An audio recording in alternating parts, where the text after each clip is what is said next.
Within Edmonton Catholic Schools, I'm a cultural facilitator, but I'm also the vice president for the Metis Nation of Alberta, Region 4. So I've been elected into that position in the community. And that community is Edmonton, all the way to Wetaskiwin, all the way to Jasper, all the way to Westlock. So it's quite a big geographical region that I serve the people. So. Well, I was having a meeting here with His Grace, and we were talking about themes or what could be discussed with the delegation that was going. Like, what could we suggest to them to bring to the Holy Father as topics? And then His Grace said to me, he said, "Gary, I need to meet with you after this meeting," and this was in August.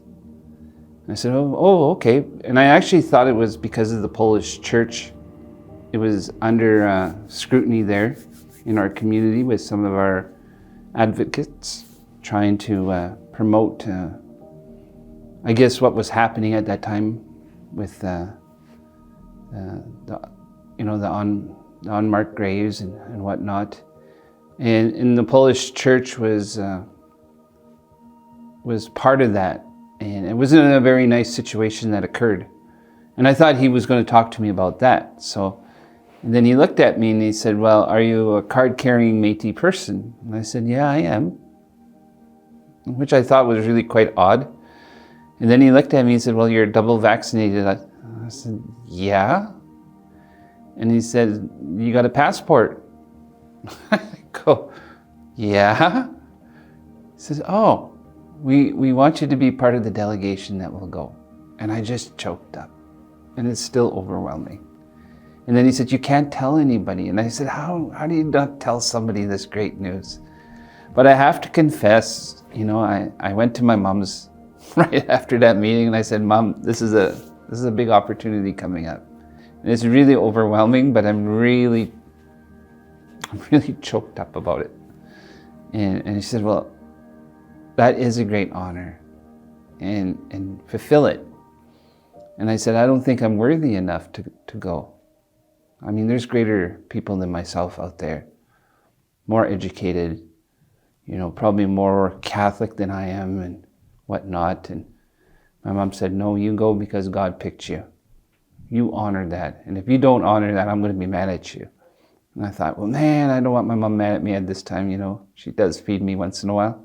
So, So yeah, I was just like beside myself. And I just looked at His Grace and I had that moment in his office there and I was just choked. He just looked at me, "Okay?" And I said, "Your Grace," I said, "this is an amazing opportunity." But right away I could feel the weight of it because we were in the moment, what was happening in Kamloops.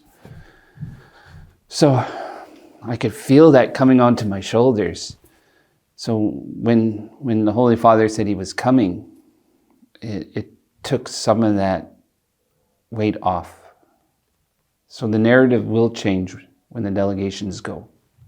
The topics will change and the themes will change in those groups. So, but yeah, that was, and I hope I can keep myself together when I go there too and see him and to be in the private audience, because I've asked some religious and I said to some of the guys, I said, "Have you ever had a private audience with the Pope?" And one of the priests said, "My boss?" And I said, "Yeah." He said, "No." He said, "Gary, it's very rare that lay people get to go." So I'm very privileged, but I'm also know that I have a big job ahead of me. The responsibility, no matter who sits there or goes there, is great. This is about healing for people. It's not about a free trip or a trip to go see or a vacation. This is really important as far as I'm concerned. This is about healing our community. I don't know if it's pushback, as there is probably more concern. I do realize that people might look at myself and say, why is he going? And that's fine. And I always think, if you need to have that discussion, maybe have a discussion with God and ask him. I never asked to go. I never put myself there, I should say. I didn't put myself there. But I was asked to go. That's what I'm trying to say. Some people are like, they're spending all this money. It can go towards healing projects. I'm thinking, yeah, maybe. But also, we need to honor the TRC, the Truth and Reconciliation. It was number 58. We wanted to have the Catholic Holy Father come to Canada and offer an apology. We should be honoring that Truth and Reconciliation. Those calls to actions were God-given as far as I'm concerned. They're beautiful. And we're honoring that now. And he's honoring that. And I'm grateful to him for honoring that. I can't predict what he's going to say, Andrew. I can't. But I can trust in the Holy Spirit. It will give him, at that time, the message that he needs to give us. I trust that. I do recall the story of my grandfather, Ed Belrose. He's passed on now. He was a beautiful man. He was a great mentor to me.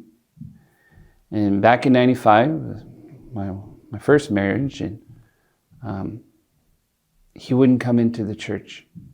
He sat in the parking lot in his truck, waited because he didn't want to go into the church. That always weighed heavy on me. And I knew it was because he was a survivor of residential school. And he just didn't want to participate anything with the church.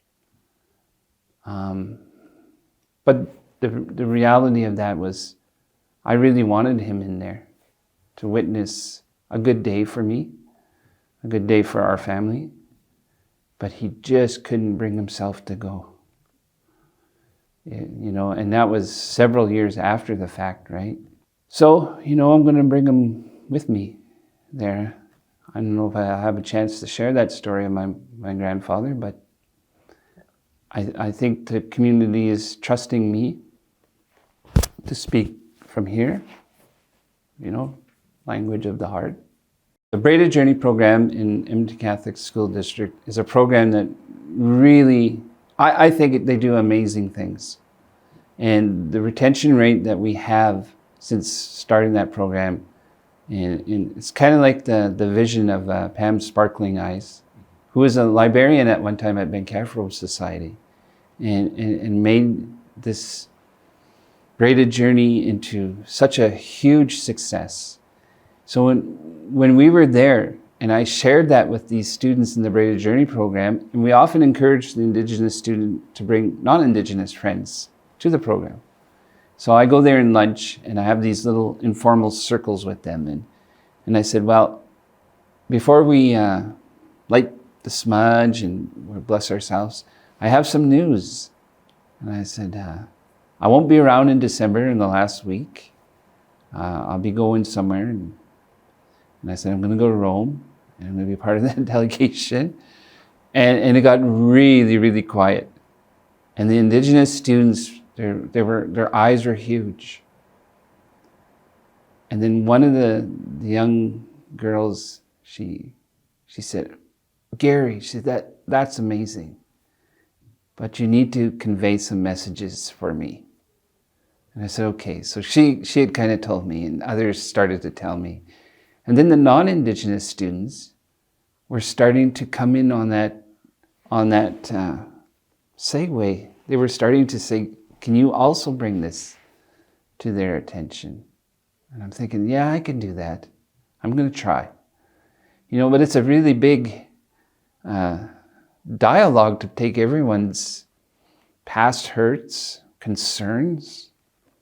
But it told me that they are aware of what's going on.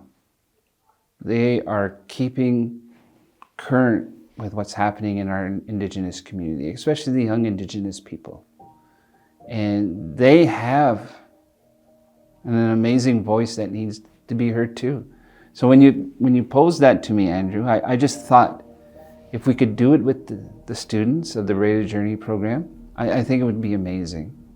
But I think we need to be prepared, because I'm not sure what they're going to say, when we're going to say, what messages would you like for them to,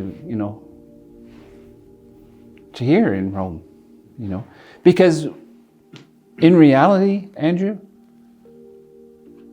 I'm sitting there on behalf of a lot of people that can't go. You know what? That's not lost on me. I sit there for them. I sit for those people that couldn't make it and have passed on and tried to go. I'm sitting for them. That's heavy for me. Maybe I put that on myself, but it chokes me up because I love my community. I love my people. I have a heart for them. What do you do with that? I want to try my best by them. I represent them. Especially those that wish for me to represent them, for sure. I will do my very best by them.